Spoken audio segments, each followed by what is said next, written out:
sharpens iron in one man, sharpens another, birds of a feather flock together. If you hang around 5 drunks or 5 addicts or 5 lazy people, you will be the 6th. This is how life works. The people you hang around, the movies you watch every day, the music you listen to every single day, the books you read every single day are going to have a direct correlation to how your future is going to look. What you do today and tomorrow and the next day are going to play out what your future is going to look like. And something we get lost in doing is we think if we do the same thing every single day, eventually something's going to change. And it's not.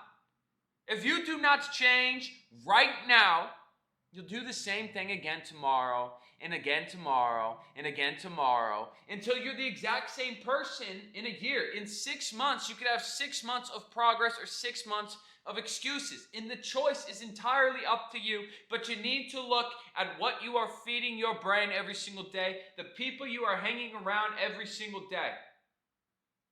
Now, I want to go specifically on friendships right now. And the first quote I said comes from the book of Proverbs, is iron sharpens iron and one man sharpens another. You need to be iron.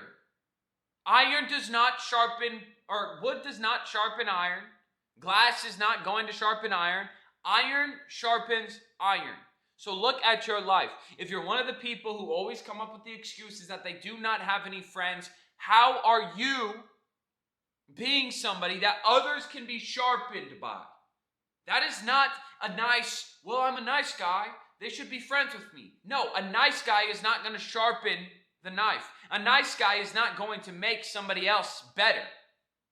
That's something that we're getting lost in right now, is everybody thinks if they're a yes man, and they never tell somebody exactly what they're thinking, and they never tell somebody that they're wrong, that somebody's going to want to be friends with them. You need to have some sort of value for being friends with somebody. To get a friend, you need to be a friend. So look at your life. How are you somebody that if others become friends with you, they get better in their own life? Not that they get happier, not that you just shower them with compliments and give them everything they ever wanted. How are they going to get better? Because I don't know if you've ever sharpened a knife before, but it is a grueling process where over and over and over and over, and you need to stay balanced, and you need to do it on the other side as well. And while you're doing that, the blade is being stripped the whole entire time. It's being stripped back to create a fine edge. That is a tedious process. That is a process that is going to hurt because you're stripping off part of it to make a sharper edge. That does not mean you're showering somebody with compliments. How are you being somebody else that somebody looks at you and says, I need to be their friend because they are on a whole nother level than I could ever consume. They're on a whole nother level than I've ever even seen in my own life. That is how you're going to find a friend. That is how you're going to get better in your own life, is you surround yourself with people who have like-minded interests. And maybe some of you guys are the smartest, or are the strongest, or are the most influential in your friend group. And oftentimes that means you need to find a new friend group.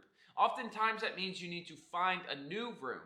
Because you are getting topped out. You are no longer able to grow any higher.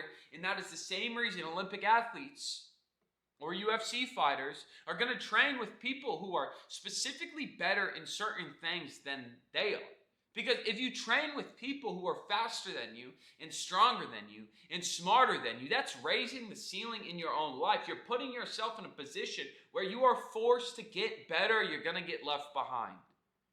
Which is something a lot of you guys are not doing. You're not forcing yourself into situations where you're forced to get better.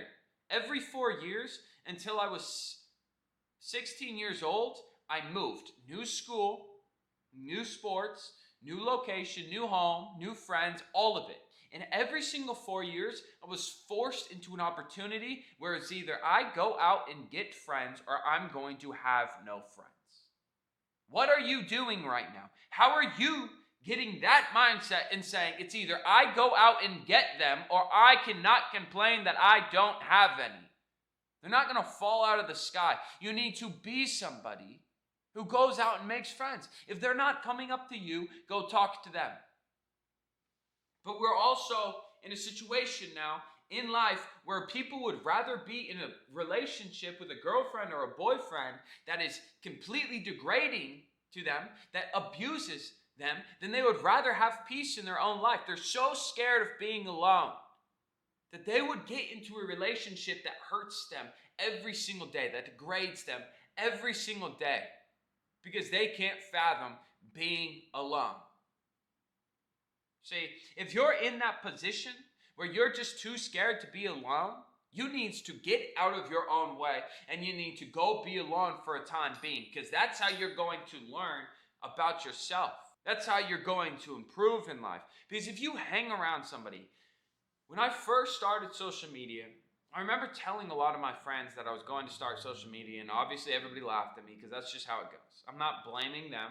That's just how it goes. If somebody tells you that they're going to do something out of the ordinary, you're going to get some laughs. But I had to separate myself from people for almost a year, because this goal of mine was like a little delicate flower. And every time I told somebody about it, it was stomped out.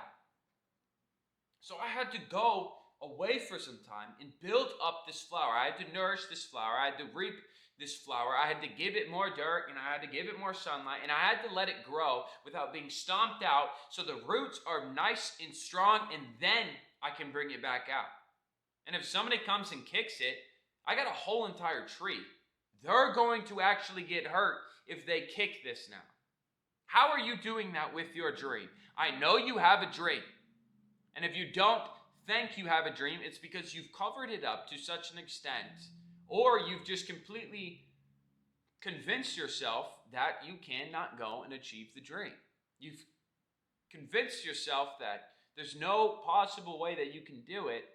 And I'm just going to say, at this point in life, especially if you're younger, the chances of you getting this safe career and safe job are probably about the same chances that you're going to get your dream. Because either way, you're going to have to go to college and then work your way up in a career that could take 20 years, or you could work on your dream for 20 years. I don't think there's ever been somebody in the entirety of existence that have worked at one thing for 20 years and have not achieved what they were working for, which begs the question, are you willing to do that? Are you willing to get pointed out? Are you willing to get laughed at? Are you willing to be alone for a time being? I mean, every single great creator of all time has been alone, but they didn't sit there and complain that they're alone. That's where we're serious. If you are alone right now, if you do not have friends right now, are you A, either going out and getting some, B, sitting there and using this time to grow, using this time to get better, using this time to get stronger, or C, are you just complaining that nobody's being friends with you when you are not a friend? How is somebody supposed to be friends with you when you sit at home all day? How is somebody supposed to be friends with you when you don't make eye contact with anybody? When you don't go up and talk to anybody? When you don't make your presence known? How is that even possible? I'm getting riled up right now because I've thought the same way, and it is so dumb. It doesn't make any sense why we think like this. We say, well, everybody should be my friend. And you don't do anything for somebody to even be able to look at you and say, is that a real person? They never see you. All you do is sit at home. You need to go out in places. What are your interests? They got run clubs. They got book clubs. The gym, Bible studies. There's like a million ways for you to go out and get friends, but you have to be willing to go out. You have to be willing to leave the harbor for a little bit. You have to be willing to be rejected or to be put in a situation where you're uncomfortable. But that is going to be the situation that gets you better. Now look around at your life. How are your days dictating your future right now?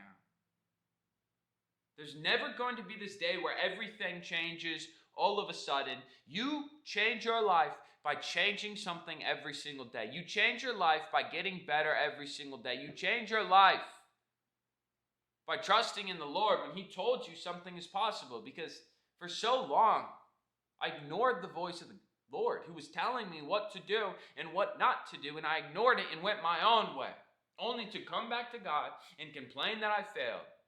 And He said, well, have you tried this yet? And I said, no, I think I'm going to try this again. I failed again, and I went back to the Lord and said, I need help, Lord. And He said, have you tried this yet? And I went out and I failed again, and I came back to the Lord, repeated over and over and over again.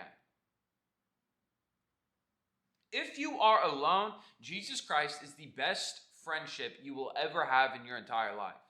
He is by far the best friend I ever had. I love Jesus more than anything else in this world can possibly. That doesn't even make any sense. I love Jesus more than anything else in the entire world. And once you build this friendship with Jesus, your whole entire life will change. You'll no longer want to desire to do the same things that you've been doing up to this point. Your life will change. God bless you all again, and thank you again for watching.